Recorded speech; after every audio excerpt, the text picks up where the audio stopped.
आप सभी विद्यार्थियों का हार्दिक स्वागत, हार्दिक अभिनंदन। प्रिय विद्यार्थियों, BA second year political science का सेकंड पेपर भारतीय राज्य व्यवस्था, जो कि सभी विश्वविद्यालयों में समान रूप से चलता है, समान पाठ इसमें है। चाहे विद्यार्थी प्राइवेट है, चाहे रेगुलर है, चाहे किसी भी यूनिवर्सिटी का है, तो भारतीय राज्य व्यवस्था जो है पेपर आपके निश्चित रूप से है बीए सेकंड ईयर के लिए। और इसका एक पार्ट है भारत शासन अधिनियम 1919 अथवा द्वैध शासन प्रणाली, जिसका पहला भाग आज हम पढ़ेंगे। भारत शासन अधिनियम की रूपरेखा आज हम पढ़ेंगे। इसको द्वैध शासन प्रणाली क्यों कही जाता है, या इससे द्वैध शासन प्रणाली से संबंधित कैसे प्रश्न आते हैं, वो हम कल पढ़ेंगे। भारत शासन अधिनियम, एक बात आपसे और बता दूं कि भारतीय राज्य व्यवस्था जो पढ़ते हैं, भारतीय राज्य व्यवस्था जो लेसन है या बुक है, इस बुक में से आपके आगे की तैयारी करने के लिए भी बहुत अधिक, यानी किसी भी एग्जाम में इस पेपर में से बहुत सारे प्रश्न आते हैं। चाहे आप कोई कंपटीशन एग्जाम में तैयारी करते हो, चाहे कोई भी एग्जाम की तैयारी करते हो, तो भारतीय राज्य व्यवस्था जो है ये बहुत ही इंपॉर्टेंट है, जो कि भारतीय संविधान से संबंधित है। संविधान के प्रश्न हर एक कंपटीशन में आते हैं। तो भारत शासन अधिनियम 1919 को हम पढ़ेंगे और इसका पहला भाग पढ़ेंगे। थोड़ा सा आपको ये इसके बारे में थोड़ा सा बता दूं कि इस पार्ट के दो वीडियो है, टोटल दो वीडियो है, जो कि दोनों आपको प्लेलिस्ट में मिल जाएंगे। और एक और बता दूं कि जैसे मान लो आप political science BA second year, ध्यान से सुनना, बीए सेकंड ईयर के पॉलिटिकल साइंस के सारे लेसन, यानी पूरे पाठों के लेसन जो है वो एक ही वीडियो में भी प्राप्त कर सकते हैं। और वो वीडियो है जिसको आप सर्च करेंगे, BA second year political science by D R lecture, by D R lecture. इस नाम से जब आप सर्च करेंगे पॉलिटिकल साइंस, यानी BA second year political science by D R lecturer, या political science by D R lecturer, इस नाम से जब आप सर्च करेंगे तो आपको एक वीडियो मिलेगा। उस वीडियो में आप इस सारे लेसन, जितने भी लेसन है, कोई भी लेसन आप कहां से प्राप्त करते हैं, मतलब एक ही वीडियो में सारे लेसन भी उपलब्ध हो जाएंगे, तो आप वो भी कर सकते हैं। एक आपको टेलीग्राम लिंक भी उपलब्ध होगा। अबाउट सेक्शन में जब जाएंगे तो वहां टेलीग्राम लिंक भी अपडेट कर दिया गया है, वहां जाकर के भी आप टेलीग्राम भी ज्वाइन कर सकते हैं। इस चैनल पर आपने जो कौन कौन से सब्जेक्ट पढ़ाए जाते हैं बीए फर्स्ट ईयर से लेकर के बीए फाइनल तक, general English, general Hindi, Hindi literature, political science, history, geography, sociology, competition classes, पर्यावरण, एनवायरमेंट, कंप्यूटर और गांधी जीवन और दर्शन, उससे संबंधित जितने भी जो पाठ हैं वो सारे आपको पढ़ाए जाते हैं। अनवरत रूप से क्लासेस अपलोड होती है, तो आप निश्चित रूप से मेरे साथ बने रहिएगा। चैनल को यदि सब्सक्राइब नहीं किया तो सब्सक्राइब कर लीजिएगा, ताकि जब भी वीडियो बनता है तो आपके पास नोटिफिकेशन आ जाए। बहुत सारे विद्यार्थी जो है अभी बीए सेकेंड ईयर में आए ही हैं, उनका यानी रिजल्ट भी आ ही गया है, तो अभी से आपको शुरू कर देनी चाहिए। तो सबसे पहले यदि मान लो इस प्रकार का प्रश्न आता है कि प्रथम महायुद्ध के समय भारतीयों ने अंग्रेज सरकार की सहायता क्यों की। अगर प्रश्न आता है कि प्रथम महायुद्ध हुआ था, यानी 1914 से लेकर के 1918 के बीच में, उस समय जो है भारत सरकार ने अंग्रेजों की सहायता क्यों की, भारतीयों ने अंग्रेज सरकार की सहायता क्यों की, तो इसका क्या कारण हो सकता है कि प्रथम महायुद्ध के समय ब्रिटिश प्रधानमंत्री लॉर्ड जॉर्ज ने कहा था कि यह लड़ाई राष्ट्रीय स्वतंत्रता और लोकतंत्र के उद्देश्य से लड़ी जा रही है, यानी जो अंग्रेज सरकार जो महायुद्ध लड़ रही थी, और आत्मनिर्णय के सिद्धांत को पूर्वी देशों पर लागू किया जाएगा, यानी स्वायत्त शासन लागू किया जाएगा। भारतीयों के द्वारा इन घोषणाओं को सत्य समझा गया। भारतीयों ने सोचा कि वास्तव में अंग्रेज जो कह रहे हैं कि आत्मनिर्णय या इसके बाद में स्वायत्त शासन लागू कर दिया जाएगा, उनके देश के लोग ही उनका शासन करेंगे, इन घोषणाओं को उन्होंने सच समझ लिया। और उनको ये दृढ़ विश्वास हो गया कि युद्ध का अंत होने पर भारत में वैधानिक सुधार के एक नवीन युग का प्रारंभ होगा। इस मनोस्थिति और वातावरण के कारण भारतीयों के द्वारा इंग्लैंड को भारी सहायता दी गई, और युद्ध क्षेत्र में भारतीय सैनिकों ने अद्भुत वीरता का परिचय देकर के महान गौरव भी अर्जित किया था।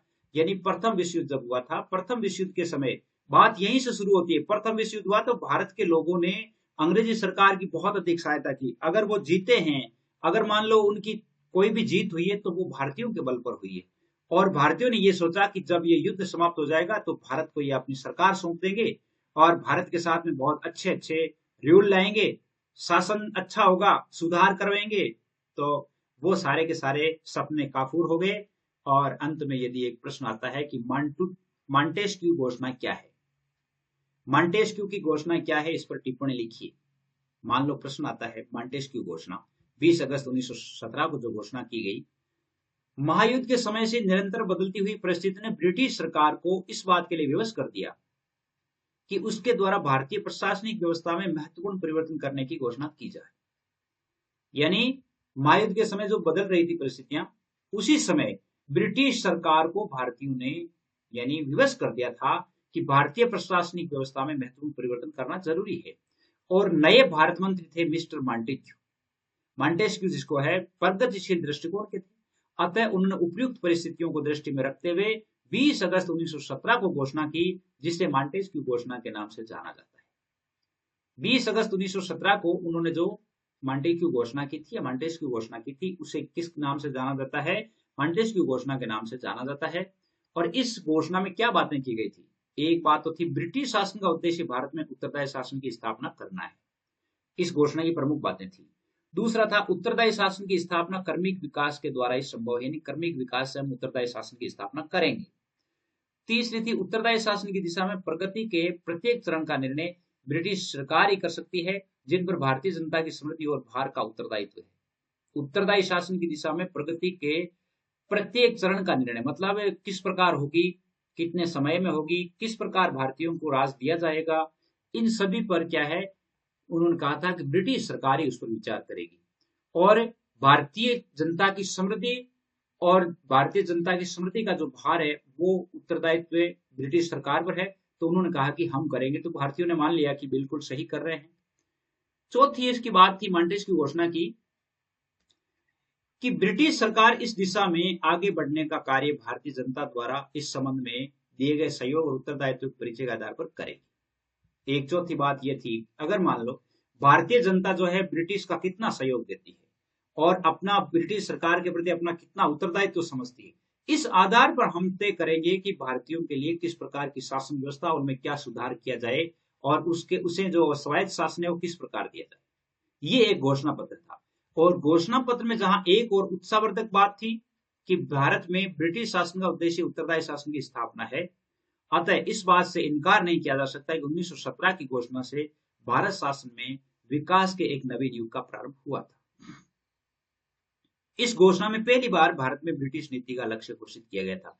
अगर पहली बार जो ब्रिटिश नीति का जो लक्ष्य घोषित किया गया था वो 1917 में ही था और मॉन्टेस्क्यू द्वारा ही किया गया था। अगर मान लो इसी प्रकार का प्रश्न आता है, भारत शासन अधिनियम 1919 पर टिप्पणी लिखिए। भारत शासन अधिनियम 1919 है, वो क्या है? अब हम इसको समझते हैं। 1919 का भारतीय शासन अधिनियम मॉन्टेस्क्यू घोषणा पत्र को क्रियान्वित करने की दिशा का प्रथम चरण था। प्रथम चरण यानी प्रथम बार जो 1917 में जो हुई और 1919 में मॉन्टेस्क्यू का जो घोषणा पत्र था उसको लागू करना था और उसका पहला चरण यही था। इसने बहुत परिवर्तन किए और भारत में प्रतिनिधित्वक संस्थाओं के विकास का एक नया युग भी प्रारंभ किया। एन श्रीवास्तव के अनुसार, एन श्रीनिवासन जो है वो ये लिखते हैं कि यह नौकरशाही शासन की पद्धति का प्रथम उल्लंघन और प्रतिनिधित्वक शासन का वास्तविक प्रारंभ था। यानी भारत शासन अधिनियम 1919 जो था वो वैसे भारतीयों के लिए सकारात्मक था। इस अधिनियम की प्रस्तावना क्या थी? देखिए, भारत शासन अधिनियम 1919 की क्या प्रस्तावना थी कि सुधारों के उद्देश्यों का उल्लेख व्यवहारिक रूप में अधिनियम की प्रस्तावना में कर दिया गया था। वस्तुतः यह अगस्त 1917 के घोषणा के समान ही था और सर तेज बहादुर सप्रू द्वारा अधिनियम की प्रस्तावना का विश्लेषण कर इस प्रकार बताया। उन्होंने क्या कहा था कि भाई जैसे इस भारत शासन अधिनियम 1919 था तो इसमें प्रस्तावना में क्या था? पहली बात थी कि ब्रिटिश साम्राज्य का अखंड भार रहेगा। एक तो ये था कि जो ब्रिटिश भारत जहां पर ब्रिटेन का राज है वो ब्रिटिश राज के अधीन ही रहेगा। दूसरी बात, ब्रिटिश भारत में उत्तरदायी शासन संसद की घोषित नीति का लक्ष्य है। अर्थात जो है जैसे इंग्लैंड संसद है उसने ये नीति घोषित की है कि भारत में उत्तरदायी शासन हो, तो अब वो नीति बन रही है। उत्तरदायी शासन धीरे धीरे ही दिया जा सकता है, ये इसका तीसरा लक्ष्य था। चौथी बात इसमें थी कि उत्तरदायी शासन की स्थापना के लिए आवश्यक है कि प्रशासन की हर शाखा से भारतीयों का अधिकाधिक संबंध और स्वशासी संस्थाओं का क्रमिक परिवर्तन। और एक ये जो चौथी बात वही बात थी मॉन्टेस्क्यू घोषणा में जो लिखी गई थी कि उत्तरदायी शासन कब दिया जाए, कैसे दिया जाए, भारतीयों का ब्रिटेन सरकार के प्रति उत्तरदायित्व कितना है, कितना वो इसका सहयोग करते हैं, इसके आधार पर जो है वो उत्तरदायी शासन की बात की जाएगी। हालांकि इसमें बहुत सारी पॉजिटिविटी थी, सकारात्मकता थी, यानी भारत के लिए एक अच्छा सुधार था, अच्छा युग का आरंभ था। अब मान लो इस प्रकार प्रश्न आता है कि भारत शासन अधिनियम 1919 के प्रमुख लक्षण बताइए। भारत शासन अधिनियम 1919 की क्या क्या विशेषताएं हैं? आप इसको विशेषताएं भी लिख सकते हैं, क्या क्या विशेषताएं थी। इस प्रकार के प्रश्न बहुत आते हैं। अब जैसे इसमें से छोटे प्रश्न भी बन रहे हैं, बड़े प्रश्न भी बन रहे हैं। तो इसकी पहली विशेषता है प्रांतों में आंशिक रूप से उत्तरदायी शासन।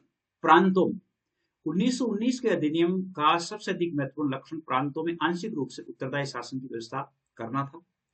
और इसके अनुसार प्रांतीय शासन दो भागों में विभाजित किया गया। प्रांतीय शासन को दो भागों में विभाजित किया गया, एक तो रक्षित विषय और एक हस्तांतरित विषय के रूप में। प्रांतीय शासन के दो विषय हुए, एक तो रक्षित विषय और दूसरा हस्तांतरित विषय। रक्षित विषय जिसमें क्या था, रक्षित विषय पहले की तरह गवर्नर के प्रति उत्तरदायी कार्यकारिणी परिषद के सदस्यों के अधीन थे और इन पर व्यवस्थापिका का कोई नियंत्रण नहीं होना था। अर्थात जो व्यवस्थापिका बनाई गई थी जिसमें भारतीयों को भी शामिल किया गया था, तो उसमें रक्षित विषय जो थे वो तो गवर्नर के अधीन ही रहे, अर्थात गवर्नर की कार्यकारिणी परिषद है वही उन पर निर्णय करेगी।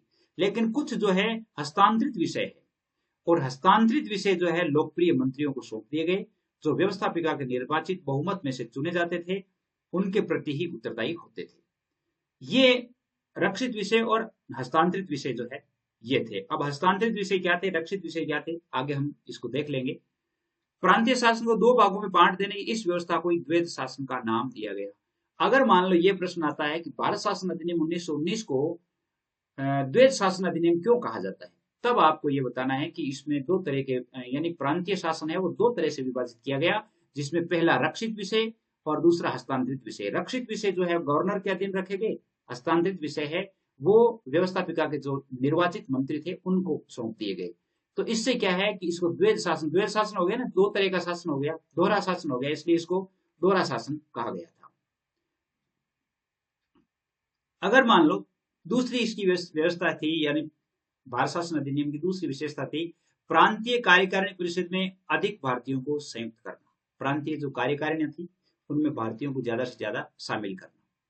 अधिनियम के द्वारा यद्यपि रक्षित क्षेत्र का प्रशासन गवर्नर के अधीन रखा गया था, लेकिन प्रांतों की कार्यकारिणी परिषदों में भी भारतीय सदस्यों की संख्या पहले से बढ़ा दी गई। जैसे मद्रास, बंबई और बंगाल की सरकारों के रक्षित भाग के 4 सदस्यों में से 2 सदस्य भारतीयों को भारतीय लेने की व्यवस्था की गई।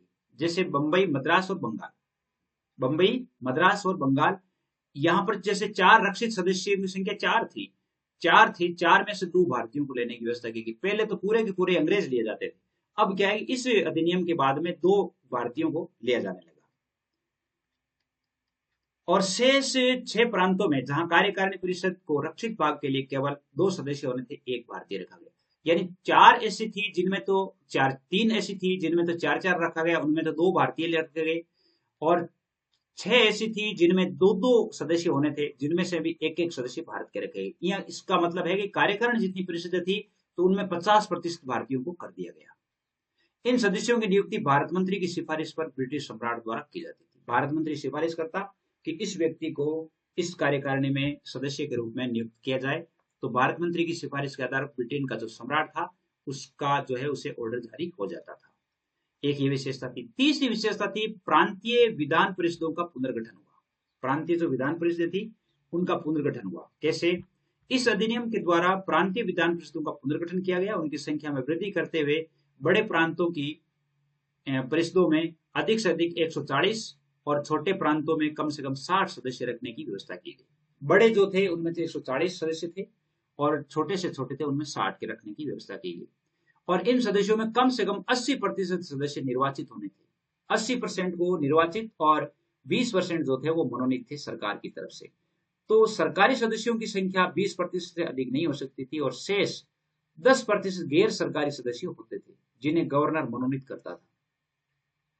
इस प्रकार विधानसभाओं का स्वरूप अधिक लोकतंत्रात्मक बनाया गया और उनमें निर्वाचित सदस्यों का बहुमत रखा गया और उनके अधिकारों में वृद्धि भी की गई। तो प्रांतीय विधान परिषदों का पुनर्गठन हुआ। 140 यानी बड़े बड़े प्रांतों में 140, छोटे छोटे प्रांतों में 60 रखी गई। उनमें से 80% सदस्य निर्वाचित होने थे और 20% सदस्य वो सरकार द्वारा मनोनीत होते। मनोनीत में भी 10% गैर सरकारी होने थे, 10% सरकारी और 10% गैर सरकारी होने थे। इस प्रकार ये व्यवस्था की गई थी। चौथी इसकी व्यवस्था थी, केंद्र में अनुत्तरदायी शासन स्थापित कर दिया गया। प्रांतों में उत्तरदायी था, केंद्र में अनुत्तरदायी था। अधिनियम द्वारा प्रांतों में तो आंशिक रूप से उत्तरदायी शासन की स्थापना की गई, लेकिन केंद्रीय शासन को पहले की तरह केंद्रीय विधानमंडल के प्रभाव से मुक्त अथवा अनुत्तरदायी रखा गया और गवर्नर जनरल को कुछ ऐसे विशेषाधिकार प्रदान किए गए जिनका प्रयोग वे व्यवस्थापिका की सहमति के बिना भी कर सकता था। अगर मान लो प्रांतीय व्यवस्थापिका की सहमति नहीं है तो भी जो है गवर्नर है वो कर सकता था। कहने का अर्थ है कि आखिरी जो निर्णय होता था वो तो गवर्नर का ही होता था, और गवर्नर आप जानते हैं इंग्लैंड का होता था। तो अंतिम जो सत्ता थी वो तो इंग्लैंड वालों के हाथ में रह गई थी। पांचवी इसकी विशेषता है, केंद्रीय कार्यकारिणी परिषद में अधिक भारतीयों की नियुक्ति। इसकी एक विशेषता है, यद्यपि इस अधिनियम के द्वारा गवर्नर जनरल को पहले की तरह निरंकुश, स्वेच्छाचारी तथा शक्तिशाली बना रहने दिया गया था, लेकिन नवीन नियमों के अनुसार, यानी नए नियम जो थे केंद्रीय कार्यकारिणी के जो नियम बने गए थे उसमें कुछ जगह पर जो है गवर्नर को भी प्रतिबंधित किया गया था। क्या कि कार्यकारिणी पर से पूर्व निर्धारित संख्या संबंधी प्रतिबंध हटा लिया गया। पहले जो संख्या का प्रतिबंध था वो हटा लिया। दूसरा, भारतीय उच्च न्यायालय के उन वकीलों को जिन्हें उनमें कार्य करते हुए 10 वर्ष हो चुके हैं, परिषद का लॉ मेंबर योग्य होने का योग्य ठहराया गया। अर्थात जो 10 वर्षों से जो वकील काम कर रहे थे उनको भी इस परिषद का लॉ मेंबर बनाया गया था। और इसके लिए तेज बहादुर सप्रू जो थे पहले भारतीय लॉ सदस्य हुए थे। ये इंपॉर्टेंट प्रश्न है, 1 नंबर वाला, यानी जो एक 2-2 नंबर वाले जो सवाल होते हैं उनमें से ये सवाल आ सकता है कि प्रथम भारतीय लॉ परिषद के, जो प्रथम भारतीय परिषद के लॉ सदस्य कौन थे या प्रथम भारतीय परिषद के मेंबर कौन हुए, तो तेज बहादुर सप्रू थे। तीसरा है, कार्यकारिणी परिषद में भारतीयों की संख्या 1 से बढ़ाकर 3 कर दी गई। भारतीयों की संख्या कार्यकारिणी परिषद में पहले 1 ही थी, अब 3 कर दी गई थी। लेकिन व्यवहार में जिन व्यक्तियों को कार्यकारिणी परिषद का सदस्य नियुक्त किया गया वे जनता के प्रतिनिधि नहीं होकर सरकार के जी हुजूर थे, और कार्यकारिणी परिषद के भारतीय सदस्यों को कम महत्वपूर्ण विभाग दिए जाते थे। हालांकि कार्यकारिणी में रखा जाता था, लेकिन वो क्या है कि सरकार की तरफदारी करने वाले ही थे, और दूसरी बात उनको ज्यादा अधिकार या काम नहीं दिए गए थे।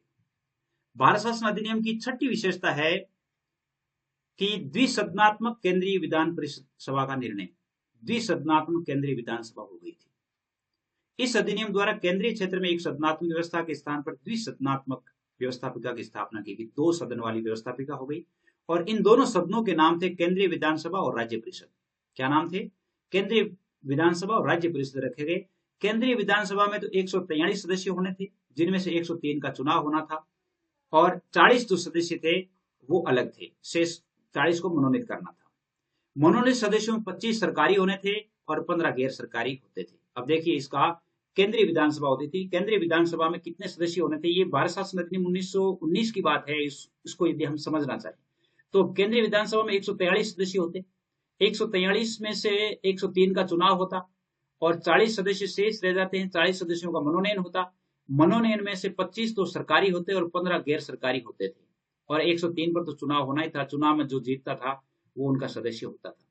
103 निर्वाचित सदस्यों में से 51 सामान्य निर्वाचन क्षेत्रों से, 32 सांप्रदायिक चुनाव क्षेत्रों से जिसमें मुसलमान सिख थे उनमें से उनको भी यानी बांटा गया था, और 20 विशेष चुनाव क्षेत्रों से जो जमींदार है, यूरोपियन है, व्यापार मंडल है, इनके द्वारा 7 जमींदार थे, 9 यूरोपियन और 4 व्यापार मंडल के द्वारा चुने जाते थे।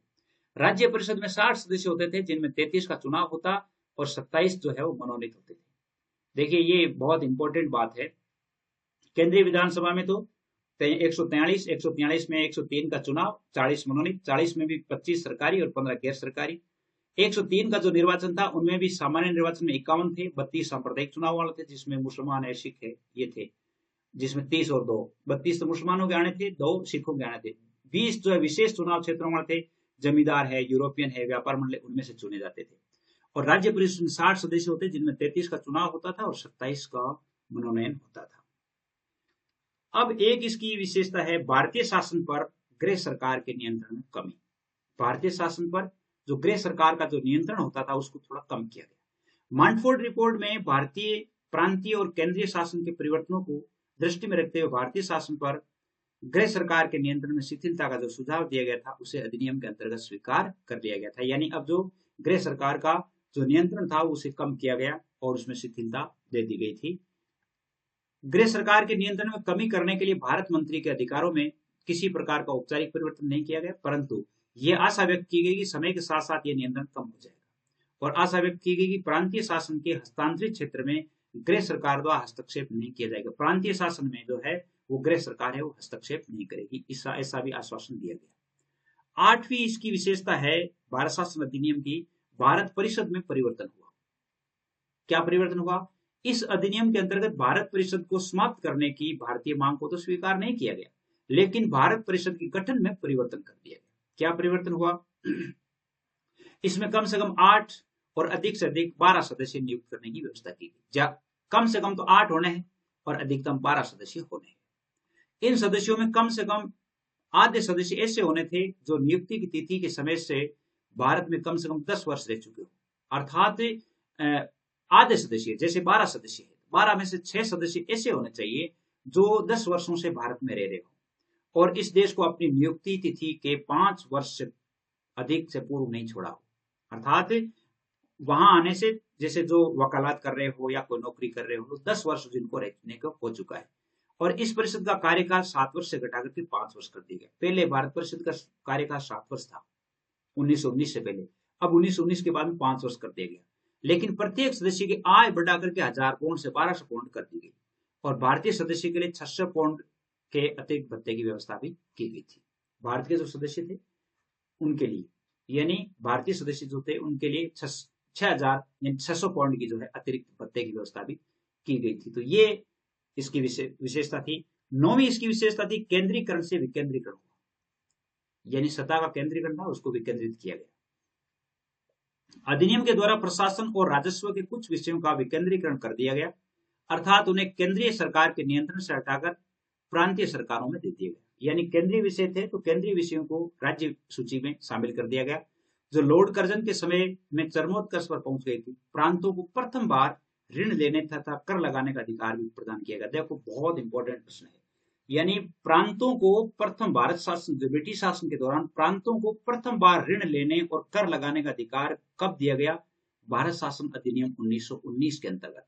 भारत शासन अधिनियम 1919 के अंतर्गत प्रांतों को पहली बार ऋण लेने का और कर लगाने का अधिकार दिया गया था। 10वीं इसकी विशेषता है शक्ति का विभाजन, शक्ति विभाजन। देखिए अधिनियम के द्वारा केंद्रीय और प्रांतीय सरकारों के बीच शक्ति का विभाजन किया गया। जो विषय लगभग संपूर्ण भारत या अंतर प्रांतीय हितों से संबंधित थे केंद्र के अधीन रखे गए, मतलब पूरे भारत से संबंधित थे वो तो केंद्र के अधीन रखे गए। जो विषय प्रांतीय हितों को संबंध रखते थे वो प्रांतों को अंतर दे दिए गए। अगर आपको कैसा लग रहा है तो जरूर बताइएगा कि हाँ पाठ अच्छा रहा। केंद्र के अधिकार में देखिए कौन कौन से विषय थे भारत शासन अधिनियम के अंतर्गत। वैदेशिक विषय, सेना, रेल, डाक, तार, आयकर, मुद्रा टंकन, व्यापार, जहाजरानी, चुंगी, महसूल, दीवानी, फौजदारी कानून इसमें रखे गए थे। प्रांतीय क्षेत्र में स्थानीय स्वशासन था, सार्वजनिक काम है, शिक्षा है, जनस्वास्थ्य है, चिकित्सा है, सिंचाई है, अकाल पीड़ितों की सहायता है, राजस्व कर है अर्थात वहां जो आय होती थी उसका कर लेना है, खेती है, जंगल है, पुलिस है, न्याय व्यवस्था है, ये उसके अंतर्गत रखे गए थे। और 11वीं इसकी विशेषता थी निर्वाचन तथा मताधिकार। इस अधिनियम ने प्रत्यक्ष निर्वाचनों का सूत्रपात किया और मताधिकार को बढ़ा दिया। नवीन निर्वाचन नियमों के अनुसार भारत की लगभग 10% जनता को मताधिकार प्रदान किया गया। अब 10% जनता भारतीय जनता है वो भी मतदान करने लगी थी। सांप्रदायिक निर्वाचनों में न केवल मुसलमानों के लिए बल्कि पंजाब में सिखों के लिए 3 प्रांतों को छोड़कर शेष राज्यों में यूरोपियनों के लिए, 2 प्रांतों में आंग्ल भारतीयों के लिए और 1 प्रांत में भारतीय ईसाइयों के लिए भी लागू किया गया। सांप्रदायिक निर्वाचन भी हुआ, मुसलमानों के लिए भी हुआ, पंजाब में सिखों के लिए हुआ और 3 प्रांत जो है उनको छोड़ दिया गया, बाकी शेष में यूरोपियन जो रहते थे उनके लिए, 2 प्रांत जो थे उनमें आंग्ल भारतीयों के लिए भी और 1 प्रांत जो था उसमें भारतीय ईसाइयों के लिए भी लागू किया गया था। ये इसकी विशेषता थी।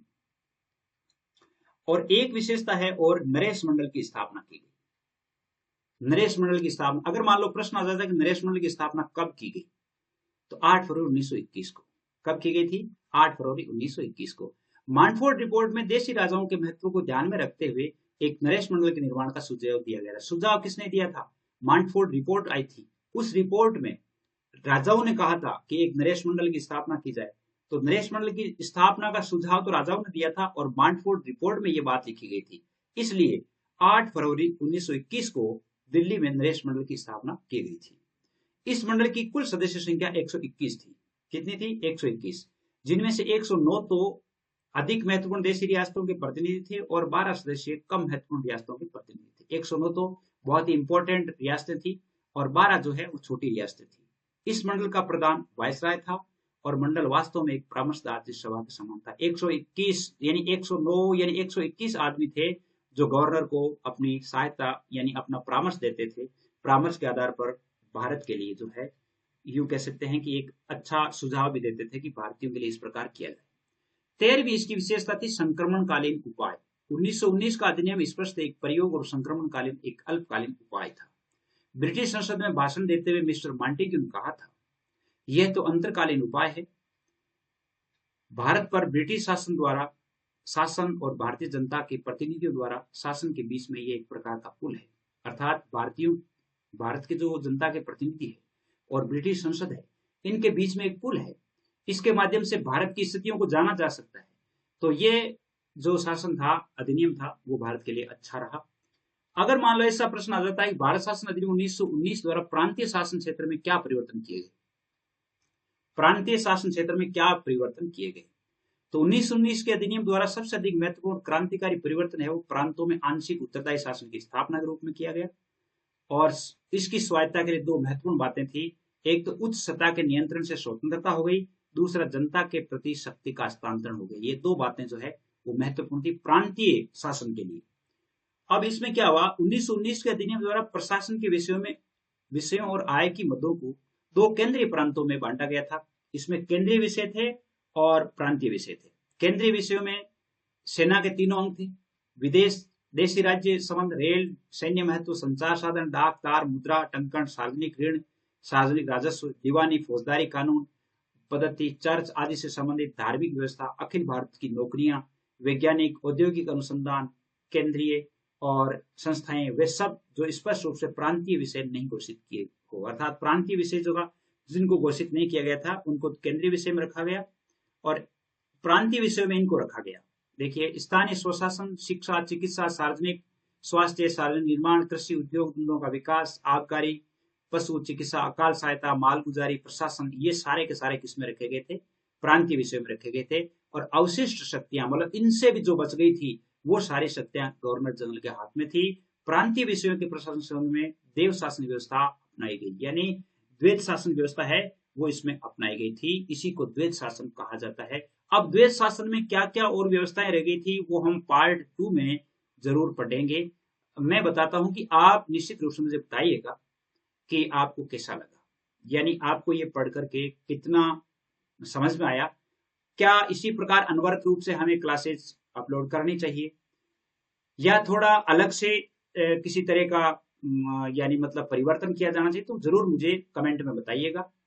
और जो अपना टेलीग्राम चैनल है उस पर जाकर भी आप यानी ऐड हो सकते हैं। आज के लिए बस इतना ही। जय हिंद, जय भारत, धन्यवाद आप सभी को। Thank you very much.